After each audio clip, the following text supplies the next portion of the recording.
अस्सलाम वालेकुम दोस्तों, वेलकम बैक टू योर ड्रामे पास ड्रामा तेरा वादा। तो देखते देखते मेरा बीपी हाई होने शुरू हो गया है। मतलब एक सुधरता है और दूसरा बिगड़ जाता है, दूसरा सुधरता है तो तीसरा बिगड़ जाता है। समझ नहीं आ रही है कि विलन कौन है और हीरो कौन है।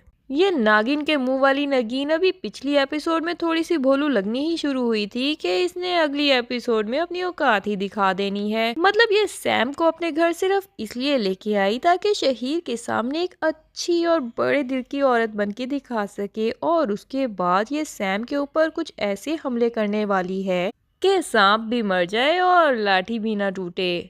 अभी तो ये उसके खाने पीने की जिम्मेदारी अपने सर ले लेगी और फिर उसको जूस एंड खानों में स्लो पॉइजन मिला के देती जाएगी। लेकिन बाय चांस सैम की लक अच्छी है कि उसको सारा जैसी देवरानी मिली है। सारा नगीन को जहर मिलाते हुए रंगे हाथों देख लेगी, लेकिन नगीन तो फिर नगीन है। पीछे से सास के आने पे फौरन ही नगीन का शैतानी दिमाग काम कर जाता है और वो सारा पे ही इल्जाम लगा देती है कि सारा, ये तुम क्या कर रही थी?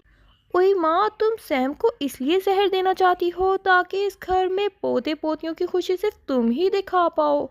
और तो और अपने मिसकैरेज का इल्ज़ाम भी वो सारा के सर ही डाल देगी और सास के सामने खुद इनोसेंट बन जाएगी और सारा को विलन बना देगी।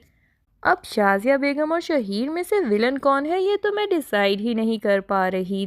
दोनों सही एक दूसरे को टक्कर के मथे लगे हैं।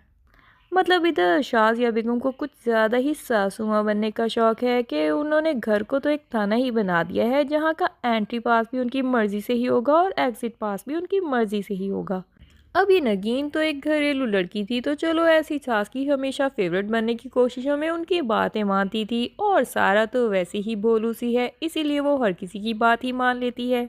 पर सैम ने तो सही उनको टक्कर का जवाब दिया कि भाई मैं तो अपनी मर्जी से ही जहाँ भी आती जाती हूँ, आप मुझे रोकने वाली कौन होती हैं। लेकिन शाजिया बेगम का तो पारा ही हाई हो जाता है। वो फटाफट से शहीर को ऑफिस से बुलवा लेती हैं ताकि घर में अदालत लगा सके। लेकिन शहीर तो पहले से ही सैम के नीचे लगा हुआ है, तो वो साफ ही कहता है कि अम्मा, ये अपने सासों वाले शौक आप अली की बीवी पे या नगीन पे ही पूरे करें। सैम ऐसी लड़की नहीं है कि आप उसको घर पे बिठा सकें। वो जहाँ भी जाना चाहेगी अपनी मर्जी से ही जाएगी।